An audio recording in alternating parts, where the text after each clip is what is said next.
नमस्कार।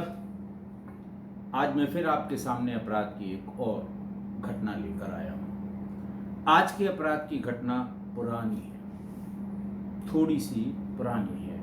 बात ये कोई 14 नवंबर 2016 की है। प्रदेश पंजाब और जिला अमृतसर। हुआ कुछ यूँ कि अमृतसर के सिटी सेंटर में एक होटल है, होटल सिंह इंटरनेशनल। यहाँ पर 14 नवंबर की रात में 10 बजे, बल्कि 14 नवंबर की रात में 10 बजे थाना रामबाग की एक पुलिस चौकी है, बसअड्डा पुलिस चौकी। वहाँ पर इस होटल के मैनेजर ने फ़ोन किया। करणदीप सिंह उनका नाम था, होटल के मालिक के मैनेजर थे। उन्होंने फ़ोन किया और उसकी सूचना चौकी इंचार्ज सुनील कुमार को दी। मुंशी उसके उस समय मौजूद थे, जिनको उन्होंने सूचना दी, और जिस मुंशी ने, संजीव कुमार ने, चौकी इंचार्ज से बात कराई। उनको ये बताया गया कि उनके रूम नंबर 104 में 12 नवंबर 2016 को एक पति पत्नी आए थे शाम को 4 बजे, और 14 नवंबर को सवेरे से न तो पति का पता और न पत्नी का पता। दरवाजे पर ताला बंद।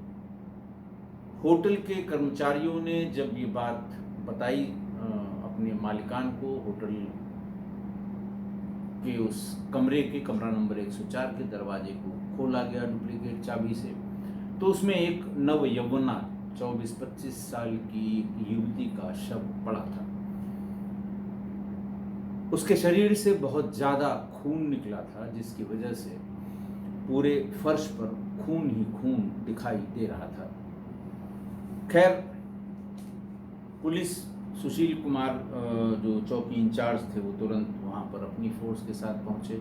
महिला के शव और संदिग्ध परिस्थितियाँ देखकर उन्होंने अपने एसीपी और अपने इंस्पेक्टर सबको फ़ोन करके ये बताया कि ये घटना गंभीर सी लग रही है। लोगों ने वहाँ पहुँचकर पुलिस वालों ने पूछताछ शुरू की, तो ये पता लगा कि 12 नवंबर 2016 की शाम 4 बजे इस होटल यानी होटल सिंह इंटरनेशनल के रिसेप्शन पे इनका मैनेजर दीपक सिंह बैठा हुआ था, और तभी वहाँ पर एक कपल आया, यंग कपल, एक महिला और एक पुरुष, और उन्होंने बताया कि मुझे एक कमरा चाहिए, लेकिन कमरा ठीक ठाक हो, अच्छा हो, साफ सुथरा हो। दीपक ने रूम बॉय को आवाज़ लगाई और ये कहा कि इनको एक कमरा दिखा दीजिए। वो उसको कमरा नंबर 104 में ले गया, दिखाया। उन्होंने कहा, हाँ ये कमरा ठीक है, मुझे पसंद है, आप हमको इसी पर यही कमरा हमको बुक कर दीजिए। दीपक ने एंट्री रजिस्टर, यानी रिसेप्शन पे जो उनका होटल मैनेजर था, उसने एक रजिस्टर उस कपल के सामने पढ़ाते हुए कहा कि सर, आप इसमें अपना नाम, पता और मोबाइल फ़ोन लिखकर और अपनी और मैडम की आईडी हमें दे दें, ताकि हम आपको उस कमरे में एंट्री दे सकें। मैनेजर ने बताया कि साहब, कमरे का किराया 1000 रुपये प्रतिदिन है, और नियम के हिसाब से 12 बजे दोपहर तक आपको रूम खाली करना पड़ेगा। अगर उसके बाद आप रुकेंगे तो पूरा एक दिन का किराया यानी 1000 रुपये फिर से लगेंगे। एंट्री दीपक ने जब रजिस्टर उनको बढ़ाया तो उन्होंने फ़ौरन उसमें पूरी एंट्री कर दी। युवक ने अपना नाम रणवीर सिंह और साथ आई युवती को अपना पत्नी बताकर उसका नाम मोनिका लिख दिया। पता उन्होंने लिखा 26A near KVS Malvi road, Jaipur, Rajasthan. Mobile number भी उन्होंने अपना भी और अपनी पत्नी का भी उस पर लिख दिया, और अपनी और अपनी पत्नी की आईडी होटल मैनेजर के पास जमा कर दी। इसके बाद जो रूम बॉय था, वो उस दोनों, मतलब पति पत्नी को लेकर रूम नंबर 104 में चला गया। ये तफ्तीश जब मौके पर पुलिस वाले पहुंचे, उन्होंने पूछा तो ये बात बताई गई। फिर और रजिस्टर देख के उन्होंने बताया कि थोड़ी देर आराम करने के बाद उन दोनों ने चाय नाश्ता किया और ये कहा कि हम स्वर्ण मंदिर के दर्शन करने जा रहे हैं। बात करीब 5 बजे की है, 5 साढ़े 5 बजे की। लौट कर वो आए, देर रात हो गई थी और होटल से ही उन्होंने खाना मंगवा कर अपने कमरे में ही खाना खाया। अगले दिन यानी 13 नवंबर को दोनों सुबह 11 बजे घूमने के लिए चले गए।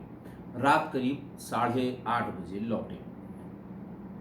होटल के कर्मचारियों ने और जो उनके यहाँ सर्विंग जो बॉय, वो जो लड़के होते हैं सर्विस करने वाले, उन लोगों ने बताया कि साहब महिला बहुत हंसमुख थी, सबसे बहुत व्यवहारपूर्वक बात करती थी। लगता ही नहीं था कि कहाँ की है, कहाँ से आई है। और सबके बारे में पूछना कि क्या कोई तकलीफ़ है यहाँ पर, घर में कितने लोग हैं, इस तरह की बड़ी आत्मीयता भरी बातें वो लड़की किया करती थी, वो महिला किया करती थी।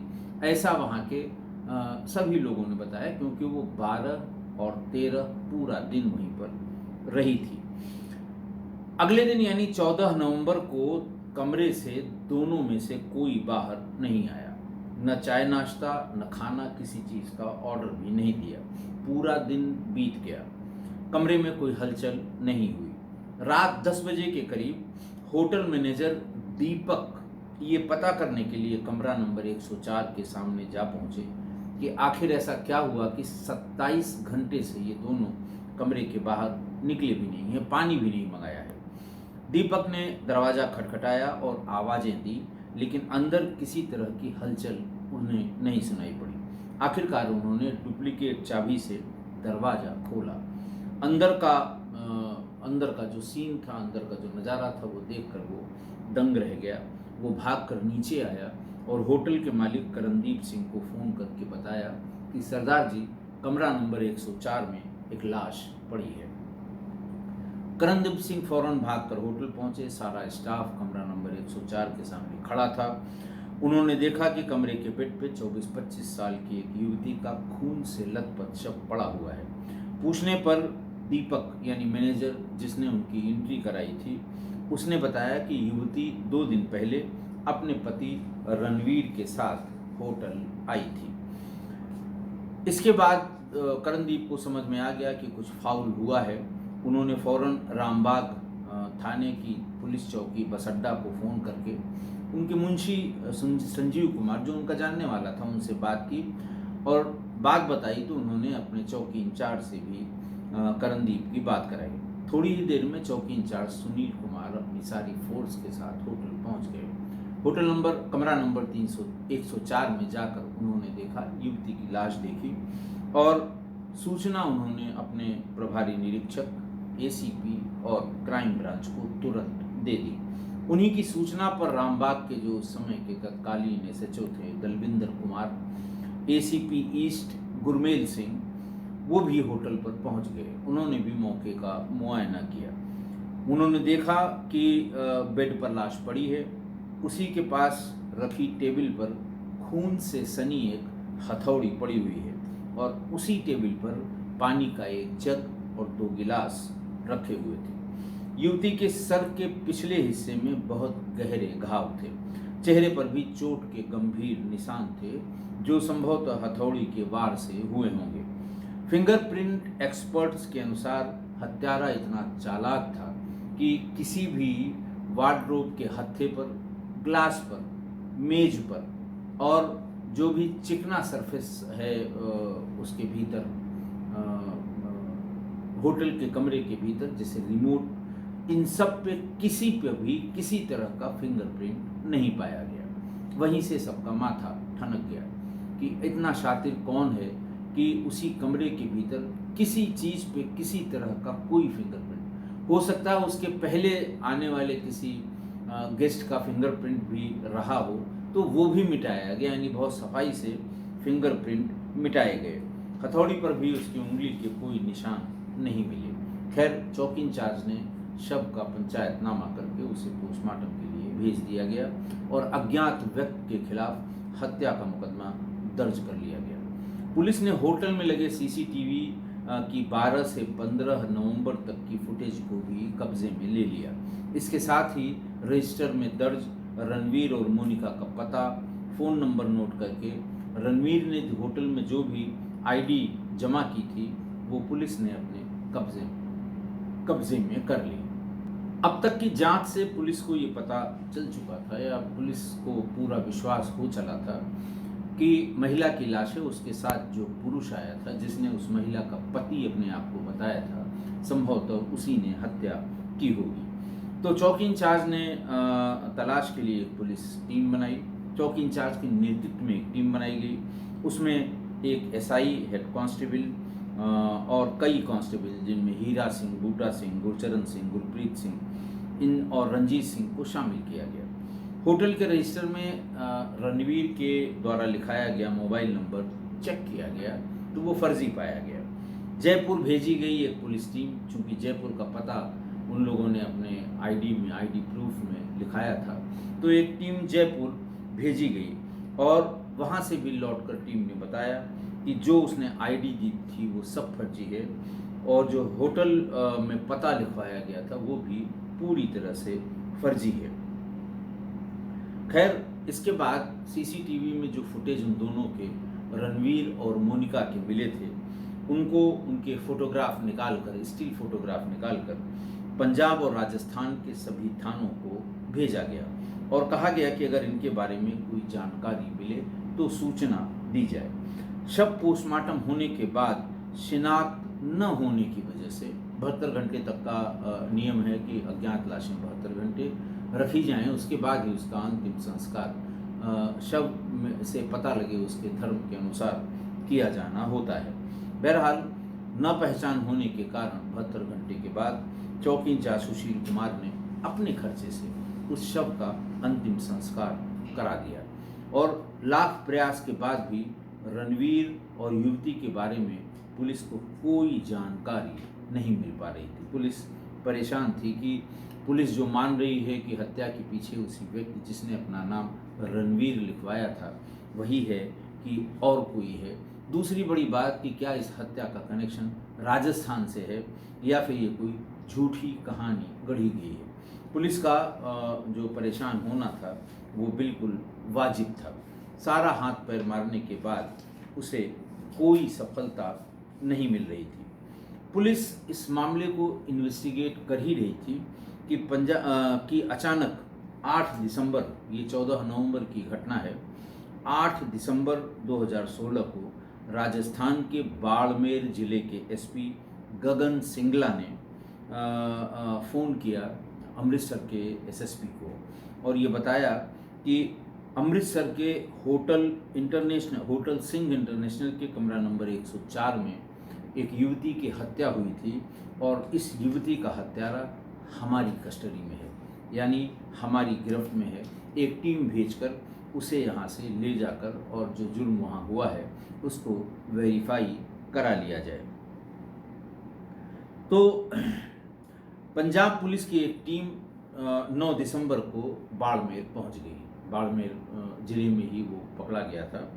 यहाँ पता चला कि होटल में जो रणवीर बनकर ठहरा था उसका असली नाम राजेंद्र चौधरी है और जिस मोनिका को वो अपना पत्नी बता रहा था वो भावना चौधरी है। पत्नी ही है लेकिन भावना चौधरी है। फिर उसके बाद पुलिस ने उससे पूछताछ करनी शुरू की। उस समय के जो थाना प्रभारी जयराम चौधरी के सामने वो गए थे उसे लेने के लिए। पंजाब पुलिस टीम ने हत्यारे राजेंद्र से पूछताछ की।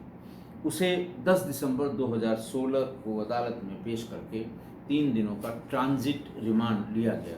ट्रांजिट रिमांड उसको कहते हैं जैसे जब आप किसी मुलजिम को किसी अपराध में वांटेड है या पकड़ा गया है, सरेंडर हुआ है या पकड़ा गया है, तो सामान्य रूप से उसको जुडिशियल रिमांड उसकी बनाई जाती है, जुडिशियल कस्टडी में रखने के लिए। बहुत हीनियस केसेस में उसकी पुलिस कस्टडी रिमांड पुलिस की रिक्वेस्ट पे उसको दी जाती है पूछताछ करने के लिए और ज़्यादातर केसेस में कुछ रिकवरी करने के लिए जो उस अपराध से संबंधित हो। तीसरी रिमांड है ट्रांजिट रिमांड। जैसे कि अपराध किसी दूसरे राज्य में किया गया, मुलजिम किसी दूसरे राज्य में पकड़ा गया। सीआरपीसी के अनुसार आप जहां जिस किसी की गिरफ्तारी आप करेंगे, उसके सबसे नज़दीकी मजिस्ट्रेट के यहाँ आप उसे प्रस्तुत करेंगे। वो पूरी बात सुनेगा, तब वो उसको, अगर उसको लगता है कि नहीं अपराध उनके यहाँ से संबंधित है, तो वो जुडिशियल रिमांड उसकी देंगे, और अगर उसके यहाँ से संबंधित नहीं है तो समय का अंदाज़ा, जैसे जम्मू कश्मीर से अगर किसी को केरल ले जाना है तो हो सकता है उसको 5 दिन की ट्रांजिट रिमांड दी जाए। ट्रांजिट रिमांड का मतलब हमारे यहाँ प्रस्तुत किया गया है, लेकिन ये मुकदमा फलां मजिस्ट्रेट से संबंधित फलां जिले या फलां राज्य का है, तो इस बीच में जो ट्रैवल में टाइम लगेगा उसके लिए हम आपको रिमांड दे रहे हैं, जिसको ट्रांजिट रिमांड कहते हैं। तो बहरहाल उसका 3 दिन का ट्रांजिट रिमांड लिया और उसे लेकर वो लोग पहुंच गए अमृतसर। पुलिस ने पूछताछ में उससे जब पूछताछ की कि क्यों ऐसी हत्या हुई, तो उसने उसका एक बड़ा अजीब सा कारण बताया। पहले तो पूरी बात पता लगी कि राजेंद्र चौधरी राजस्थान के बाड़मेर के सारण नगर जालिया का रहने वाला तगाराम का बेटा था। 12वीं करने के बाद राजेंद्र डिस्कॉम कंपनी में इलेक्ट्रीशियन की नौकरी करने लगा था। राजेंद्र की नौकरी लग गई तो घर वालों ने 10 जून 2014 को उसकी शादी भावना से करवा दी। शादी के थोड़े दिन बाद ही राजेंद्र को अपनी पत्नी पर शक होने लगा। दरअसल भावना यंग तो थी ही, सुंदर भी थी, और उसका स्वभाव हंसमुख था। हर किसी से हंसकर बात करना, उससे बड़े अपनेपन से बात करना, उसके घर परिवार के बारे में जानने की कोशिश करना, उसके सुख दुख के बारे में जानने की कोशिश करना, वो उसका इनबिल्ट स्वभाव कह सकते हैं आप। वो बनावटी स्वभाव नहीं, नेचुरल। किसी किसी को आप देखते हैं कि वो उसका चेहरा ही हंसमुख होता है। जब तक वो बहुत गमगीन न हो, आपको ऐसा लगता है कि मुझे देख कर हंस रहा है, तो वो उसका हंसमुख चेहरा है। और स्वभाव तब की बहुत ही सम्मान से लोग बात करते हैं, कुछ कुछ का स्वभाव ही ऐसा होता है। इसलिए भावना चौधरी के उस स्वभाव के कारण वो उस पर धीरे धीरे शक करने लगा कि उसको उसका ये स्वभाव पसंद नहीं था।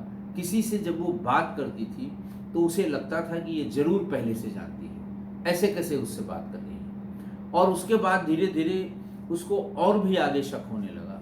जैसे मोहल्ले के, टोला पड़ोस के लोग हैं और किसी से रोज आने जाने वालों से अगर किसी से बात अच्छी तरह से वो कर रही, वो सबसे इसी तरह बात करती थी, तो उसको लगता था इससे इसके संबंध हो गए हैं। इसके कारण उससे आपस में पहले कहा सुनी शुरू हुई। 2 साल की शादी थी, आपस में कहा सुनी थोड़ी बहुत शुरू हुई, फिर इसने इस झगड़े का रूप ले लिया। जब आपस में झगड़ा होने लगा तो आसपास के लोग, मोहल्ले के लोग ये जान पाए कि ये पति पत्नी आपस में रोज झगड़ा करते हैं। इसकी वजह से जैसे कलह, कलेशी या झगड़ालू व्यक्ति की एक पहचान हो जाती है आसपास के घरों में, मोहल्ले के और जगहों पर, जहाँ से जिस दुकान से सामान लेता है वहाँ पर, तो ये चर्चा का विषय बन जाता है और इससे राजेंद्र की बदनामी होने लगी। और इसी बदनामी के कारण उसने घर छोड़ दिया और दूसरी जगह अपना मकान ले लिया कि कम से कम नई जगह जाएंगे तो वहाँ हमारे बारे में जो लोगों की सोच बन गई है, धारणा बन गई है, वो बदल जाएगी। लेकिन न तो स्वभाव राजेंद्र ने बदला, न ही स्वभाव भावना ने बदला। भावना उसी तरह हंसमुख, उसी तरह बहुत मेल जोल वाली भाषा का प्रयोग करती थी और राजेंद्र भी उसी तरह उस पर बराबर शक ही किया करता था।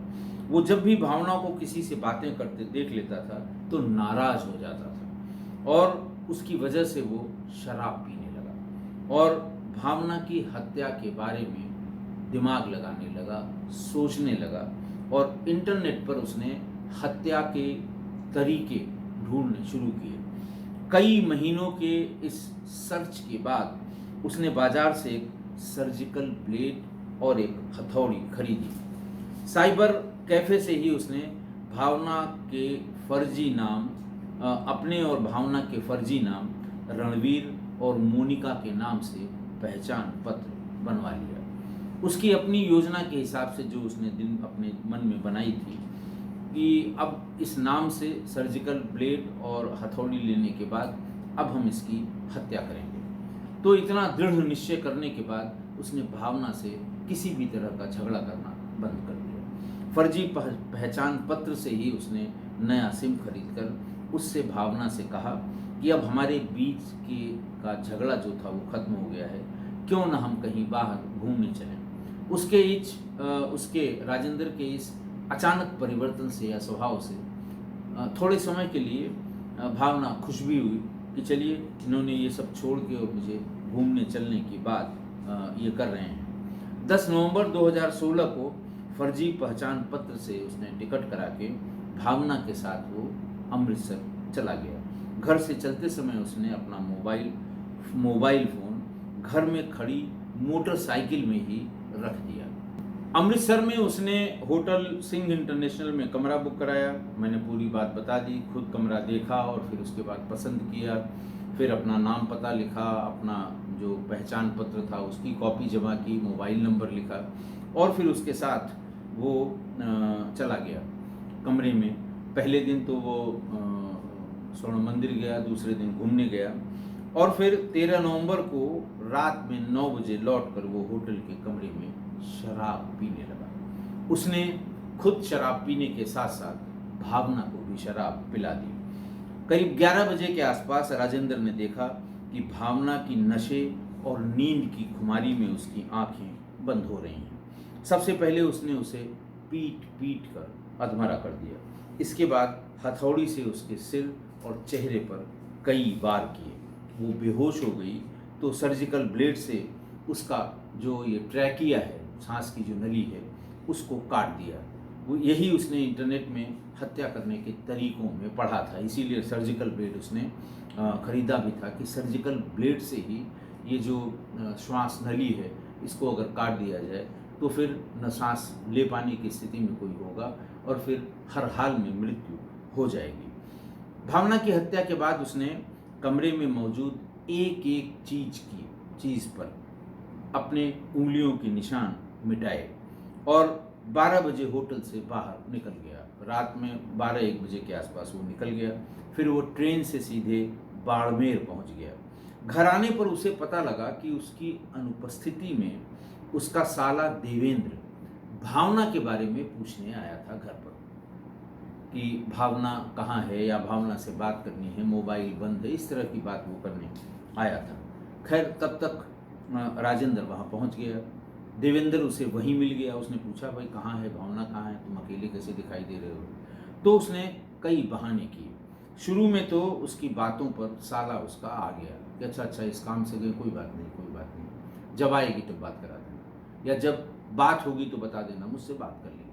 लेकिन जब कई दिनों तक भावना नहीं दिखी तो राजेंद्र पर उसके साले को शक हो गया और बहुत शक उसका गहरा होता गया।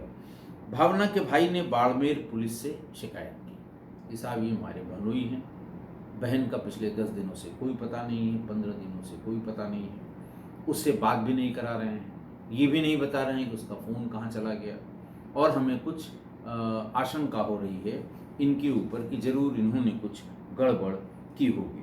खैर बाड़मेर पुलिस ने फ़ौरन राजेंद्र को थाने पर बुलाया और भावना के बारे में पूछताछ शुरू की। पहले तो सब वही इधर उधर की बातें करते हैं और इधर उधर की बात राजेंद्र ने भी की, लेकिन थोड़ी देर में ही जब पुलिस अपने पर आ गई तो उसने सच्चाई बता दी और ये बताया कि मैंने ही उसकी हत्या की है। और फिर वो कैसे उसने पहचान पत्र नकली बनवाया, कैसे उसने एक आधार डुप्लीकेट बनवाया, फर्जी बनवाया, कैसे उसने उसी आधार पर सिम कार्ड लिया, कैसे सिम कार्ड को एक नए फ़ोन में लगाया और कैसे फिर पत्नी से कहा कि चलो घूमने चलते हैं, और होटल सिंह इंटरनेशनल में रूम नंबर 104 में उसने कैसे भावना की हत्या कर दी। तो फ़ौरन वहाँ से पंजाब पुलिस को सूचना दी गई। बाड़मेर पुलिस ने, पंजाब पुलिस के लोग गए और उसे वहाँ से ले आए, 3 दिन की ट्रांजिट रिमांड पर ले आए। फिर उसके बाद 2 दिनों की पुलिस कस्टडी रिमांड पर ली। इस रिमांड में उसकी निशानदेही पर उसके घर से सर्जिकल ब्लेड बरामद कर लिया। हथौड़ी तो होटल के कमरे में ही मिल गई थी और बाकी फिर जो और छोटी मोटी चीज़ें जैसे खून से सने हुए कपड़े, इन सब के बारे में पूछताछ करके बरामदगी करके 2 दिनों में उसे फिर से अदालत में पेश करके जेल भेज दिया गया। 29 अक्टूबर 2000 और इसका फास्ट ट्रैक कोर्ट पर ट्रायल हुआ। महिला की हत्या का मामला था और ट्रायल कोर्ट के एडिशनल जज ने दोषी मानकर उसे उम्र कैद की सजा सुना दी। फैसले के खिलाफ उसने पंजाब हरियाणा हाई कोर्ट में अपील की। पंजाब और हरियाणा हाई कोर्ट ने भी 11 जुलाई 2024 को एक ऑर्डर पास किया जिसमें यह कहा गया कि अपील के लंबित रहने तक राजेंद्र चौधरी की सजा को निलंबित करते हुए उसको जमानत दी जाती है। मामला अभी हाई कोर्ट में पेंडिंग है। आज की घटना देखिए, आज की घटना में किसी का हंसमुख स्वभाव उसकी हत्या का कारण बने, ये वैसे तो सुनने में बड़ा बेतुका लगता है कि किसी का अच्छा स्वभाव, किसी का हंसमुख स्वभाव, किसी का मिलनसार स्वभाव वो उसकी हत्या का कारण बन रहा है, तो ये सुनने में बड़ा बेतुका लगता है। लेकिन दरअसल सारी विवेचना और सारी जांच के बाद यही कारण निकला उस युवती की 24 साल की भावना चौधरी की हत्या का। किसी की हत्या का कारण उसका स्वभाव, मतलब कितना बेहुदा कारण हो सकता है ये। भावना सुंदर थी, हंसमुख थी, किसी अनजान से भी बात करते समय उसको बड़ा उसका व्यवहार अपनेपन से भरा रहता था और राजेंद्र को यही सब देखकर खुन्नस होती थी। उसको यही लगता है कि वो जिससे भी बात कर रही है उससे उसके संबंध हो गए हैं। अब बताइए इस तरह के शक का क्या इलाज है? कितनी गंदी और बेतुकी सोच थी राजेंद्र की। पुलिस की पूछताछ और सीडीआर की एनालिसिस में भावना के किसी से भी ऐसे संबंध नहीं मिले। कम से कम सीडीआर में रिफ्लेक्ट होता अगर वो किसी और से बात कर रही होती, लगातार बात कर रही होती, लंबी लंबी बात कर रही होती, तो सीडीआर देखते ही अंदाज लग जाता है कि जिस किसी से ये बात हो रही है उसके कैसे संबंध होंगे। बहरहाल पूरी विवेचना में, सारे सबूतों के इकट्ठा करने में, सीडीआर के एनालिसिस में भावना के किसी से भी इस तरह के कोई संबंध नहीं मिले। पुलिस ने भी यही माना कि हत्या सिर्फ शक और राजेंद्र की ओछी सोच की वजह से हुई है। पर पत्नी की हत्या के लिए इतनी फूल प्रूफ प्लानिंग, नया आईडी कार्ड, नया आधार कार्ड, नया सिम, फर्जी सिम भी फर्जी आधार और फर्जी पहचान पत्र पर लिया गया, नया फ़ोन उसके लिए लिया गया, हथौड़ा और सर्जिकल ब्लेड पहले से खरीद कर रखा गया। पूरे कमरे में, हत्या के बाद पूरे कमरे में किसी के भी उंगली का कोई निशान नहीं मिला, यानी उसे बड़ी सफाई से समय देकर उसे मिटाया गया। तो ऐसे मर्डर को परफेक्टली कोल्ड ब्लडेड मर्डर कहते हैं। कोल्ड ब्लडेड यानी खूब शांति से सोच विचार कर की गई हत्या। और जब भी कोर्ट में कोल्ड ब्लडेड, कोर्ट में यही साबित करने की कोशिश करते हैं दोनों पक्ष के लोग। सरकारी पक्ष कहता है साहब कोल्ड ब्लडेड है, सोच समझ कर है, और जो डिफेंस का लॉयर है वो कहता नहीं साहब ऐसा नहीं है, उस दिन मौके पे बस ये बात हुई और अचानक इन ए फिट ऑफ एंगर उसने ये हत्या कर दी ताकि उसको इसका लाभ मिल सके, सडन प्रोवोकेशन का। लेकिन जब भी कोल्ड ब्लडेड मर्डर साबित हुआ, जब भी सजा उसमें अवश्य संभावी है, और यही इस केस में भी हुआ।